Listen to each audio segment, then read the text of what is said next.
Mesdames, Messieurs, bonjour, ravi de vous retrouver. Bienvenue dans cette nouvelle édition de votre journal de 15 heures. Voici les titres de l'actualité.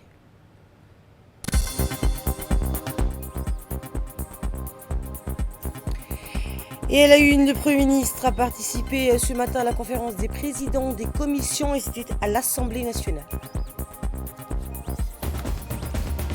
Et dans l'actualité également, un atelier sur l'intelligence artificielle et les neurosciences à l'Université de Djibouti s'est clôturé hier. Et dans l'actualité internationale, l'Organisation mondiale de la santé a déclaré qu'une équipe humanitaire avait finalement atteint ce week-end l'un des seuls hôpitaux fonctionnels du nord de Gaza. Ce mercredi, conformément à l'article 21 du règlement intérieur, la conférence des présidents s'est tenue sous la présidence d'Ileta Mohamed Ileta, président de l'Assemblée nationale. Était présent le Premier ministre Abdelkader Kamel Mohamed, la première vice-présidente, le second vice-président, les présidents des groupes parlementaires, ainsi que les présidents et présidentes des commissions parlementaires. Les discussions ont porté sur les points inscrits à l'ordre du jour. Transmission des projets en texte en instance. La commission des finances, donc de l'économie générale et du plan, examinera les comptes financiers de l'Agence nationale de la promotion des investissements pour la période 2019, 2022 et 2023, ainsi que ceux de l'Université de Djibouti pour l'exercice 2023. Loi de finances initiale pour 2025, une étude approfondie sera menée par la commission des finances, élargie aux membres d'autres commissions. Ratification d'un accord de prêt, la commission des affaires étrangères analysera également un projet de ratification portant sur un prêt additionnel destiné à l'amélioration des bidonvilles et au développement urbain intégré à la commune de Belhoz.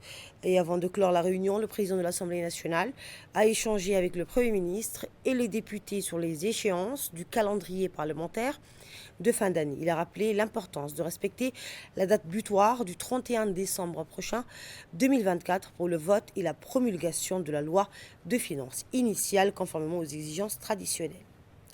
Le label Ami Handicap décerné à Dileta Mohamed Ileta. Dans la même journée, le président de l'Assemblée nationale, Dileta Mohamed Ileta, a reçu le label Ami Handicap des mains du directeur de l'Agence nationale des personnes handicapées, de Ali Saïd Mahmoud, au sein de l'enceinte de l'Assemblée. Cette distinction symbolique récompense son engagement actif en faveur de la cause du handicap et son soutien constant aux initiatives inclusives. Et toujours à l'Assemblée nationale, le président de l'Assemblée nationale de l'État, Mohamed Ileta, a été décerné le label Ami Handicap, vous l'avez compris. Toujours donc à l'Assemblée nationale, la commission des affaires étrangères, présidée par l'honorable Abdurrahman Awal Yassine, s'est réunie dans la salle des commissions de l'Assemblée nationale pour examiner le projet de loi numéro 135 de l'année 2024 relatif à la ratification de la Convention sur les agences d'emploi privées de 1997. Le ministre du Travail chargé de la formalisation et de la protection sociale, Omar Abdi Saïd, accompagné d'un collaborateur, représentait le gouvernement. Les échanges ont souligné l'importance de ratifier cette convention qui viendra renforcer le cadre législatif national en matière de réglementation des agences privées d'emploi. Cette ratification permettra à notre pays de figurer parmi les premiers signataires et d'affirmer son engagement en faveur de la protection juridique des travailleurs, consolidant ainsi les valeurs fondamentales du droit du travail. Je vous le dis à l'instant, l'Université de Djibouti a conclu aujourd'hui un atelier consacré à l'intelligence artificielle et aux neurosciences. La conférence de clôture a été présidée par le ministre de l'Enseignement supérieur, Dr Nabil Mohamed Ahmed, en présence du président de l'université, Dr Jama' Mohamed Hassan, du ministre de la Santé, Dr Ahmed Rable, et du Dr Khadir Abdi Aden, spécialiste en neurosciences, ainsi que d'experts, de chercheurs et d'étudiants. Dr Khadir Abdi Aden a présenté des études récentes illustrant les applications de l'intelligence artificielle dans le domaine des neurosciences. Ces travaux ont mis en évidence comment les modèles algorithmiques peuvent améliorer la précision du diagnostic et optimiser les traitements médicaux, ouvrant ainsi de nouvelles perspectives dans les soins de santé.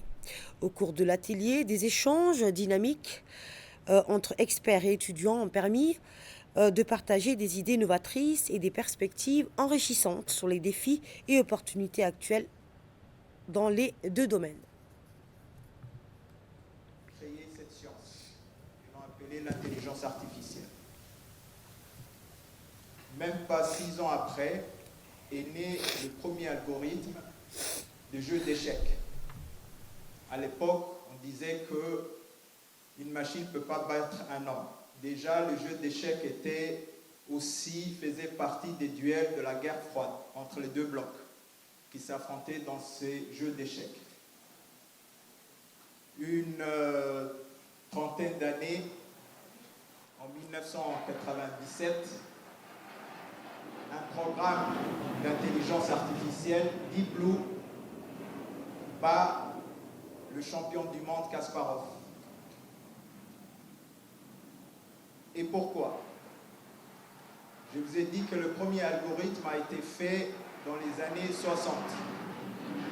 Je pense que les anciens ici se rappellent déjà qu'ils jouaient au jeu d'échecs avec leur premier PC, personal computer, dans les années 80.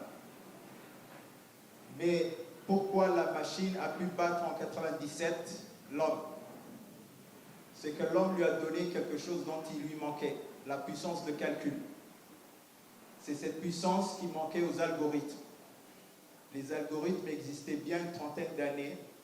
Tous les algorithmes aujourd'hui qu'on voit, et je pense que le professeur Sheker nous en parlera, se sont inspirés du fonctionnement du cerveau humain.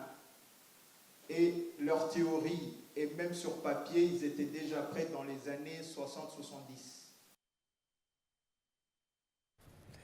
Et le ministre donc, de la Santé, Dr Ahmed Rableh, a également pris la parole, soulignant les vastes possibilités offertes par l'IA dans le secteur de la santé. On l'écoute.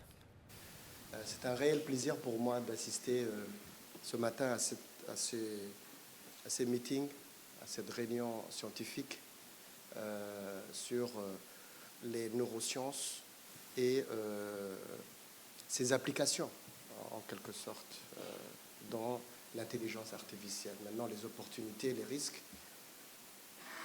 Les neurosciences, c'est un domaine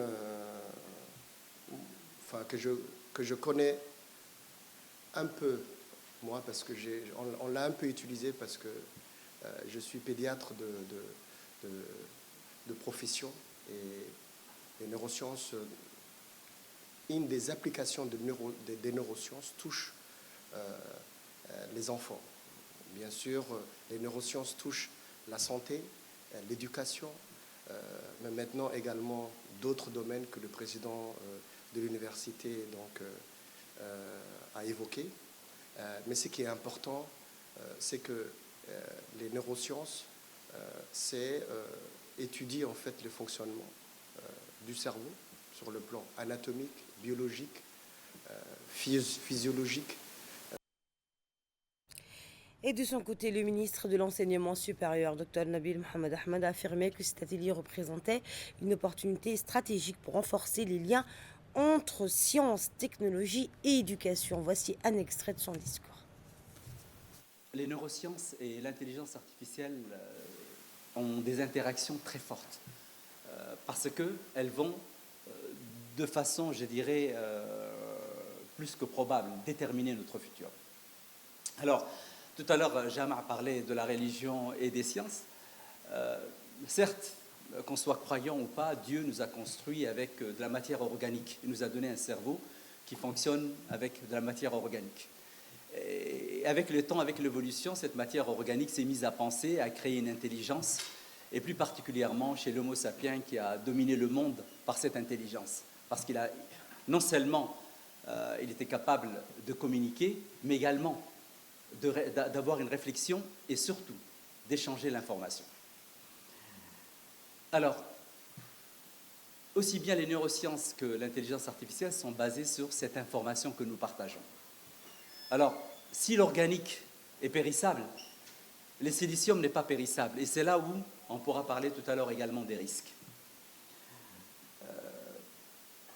Aujourd'hui, les avancées technologiques sont vraiment trop en avance pour qu'on puisse se poser la question de ce que peut être notre avenir, de ce que nous pouvons faire par rapport à cette intelligence artificielle. Et puis, il y a aujourd'hui des régions du monde qui sont dominantes dans ces technologies, d'autres qui sont en train de suivre. Et puis nous, Africains, elle est où notre souveraineté? Elle est où notre vision du monde? Est-ce qu'on doit encore attendre que les autres fassent quelque chose pour nous, ou est-ce qu'on peut faire quelque chose pour nous-mêmes? Et je le répète depuis maintenant un certain nombre d'années, hein, je dis que nous avons cette opportunité que les technologies, la science, l'informatique, l'Internet fait qu'aujourd'hui, un enfant qui soit au fin fond de l'Afrique, mais ou bien dans une université quelconque en Afrique ou à Harvard, dans ces grandes universités mondiales, ou à Istanbul Technical University ou ailleurs, la chance que vous avez, les jeunes, c'est que vous communiquez avec les mêmes outils et vous échangez avec le même langage. Donc vous partez de façon égale avec les autres. Vous ne partez pas défavorisés. Donc, aujourd'hui, ces initiatives qui sont prises à l'Université de Djibouti nous encouragent pour se dire qu'il est possible que nous puissions nous-mêmes nous inscrire et pouvoir proposer quelque chose par rapport à l'avenir. Autre information, le ministère de l'Éducation nationale et de la formation professionnelle et en collaboration avec le ministère des Affaires islamiques a célébré la journée internationale de la langue arabe. Cette journée a également marqué la clôture de la 2e édition de la Semaine nationale de la langue arabe organisée du 11 au 18 décembre. Cet événement donc visait à mettre en lumière l'importance de la langue arabe et de sa culture à Djibouti tout en œuvrant à son développement et à son rayonnement. La cérémonie s'est tenue sous le patronage du ministre des Affaires islamiques qui assure également l'intérim au ministère donc, de l'Éducation nationale. Elle a réuni un large public composé de membres du corps diplomatique arabe accrédité à Djibouti, de hauts responsables gouvernementaux, de parents d'élèves ainsi que d'élèves issus des établissements scolaires du pays. L'événement a débuté par la récitation d'un verset du Saint-Coran suivi de chants de bienvenue, de prestations artistiques et de présentations mettant en valeur le rôle scientifique, culturel de la langue arabe. Le président du comité d'organisation a prononcé un discours dans lequel il a détaillé les principales activités de la Semaine nationale de la langue arabe, remerciant les différents acteurs ayant contribué à son succès.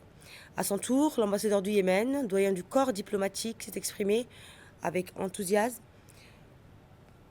donc saluant les efforts déployés pour promouvoir la langue arabe à Djibouti. La cérémonie a également été marquée par l'intervention du ministre des Affaires islamiques, Momin Hassan Barre. Il a exprimé donc sa satisfaction face à l'importance accordée à la langue arabe et a rendu hommage aux initiatives du chef de l'État dans ce domaine. Il a également salué les efforts du ministère de l'Éducation nationale, insistant sur la nécessité d'une mobilisation collective pour renforcer la place de la langue arabe dans le pays. La célébration s'est conclue, vous le voyez à l'image, par la remise de distinctions aux élèves ayant excellé dans les concours culturels et littéraires ainsi qu'aux écoles qui se sont illustrées donc par leur participation aux activités de la semaine. Collaboration entre l'ADDS et l'OIM, un nouveau partenariat stratégique. Hier, l'agence djiboutienne de développement social, l'ADDS, représentée par son directeur général Mahdi Mohamed Chama, et l'Organisation internationale pour les migrations, l'OIM à Djibouti, représentée par la chef de mission, Madame Tonja Pacifico, ont signé un mémorandum d'entente officialisant leur collaboration à travers un partenariat stratégique. Cette cérémonie tenue dans les locaux de l'ADDS marque une étape importante dans le renforcement des efforts conjoints en faveur des communautés djiboutiennes. Ce partenariat vise à élaborer donc des plans d'action communautaires et à développer les capacités des comités locaux pour répondre aux défis sociaux et économiques.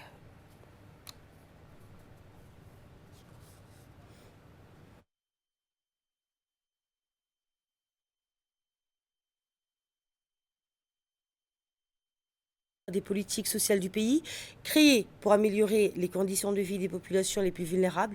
Elle œuvre dans divers domaines, création d'emplois, lutte contre la pauvreté, amélioration de l'accès aux services sociaux et réduction de l'exclusion. Écoutez la représentante de l'OIM à Djibouti. Si grand qui passe par des communautés où les ressources sont déjà très limitées, où il y a déjà des problèmes d'accès à l'eau, où il y a une route qui traverse la communauté, et cette même route est partagée avec des flux très grands de migrants. C'est important de soutenir les communautés, et c'est par là que le développement du pays passe. On sait qu'à DDS, il y a beaucoup d'expertise très, très avancée que l'OIM n'a pas.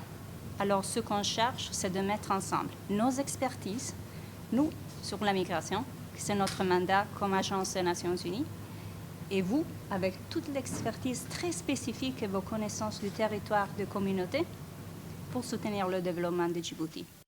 Focus dans cette édition électrification solaire à Tadjoura grâce au programme SGP dans la région de Tadjoura, notamment dans la localité de Otoy, un projet d'électrification solaire mené dans le cadre du programme de microfinancement du PNUD a changé de vie des habitants. La suite dans cette séquence.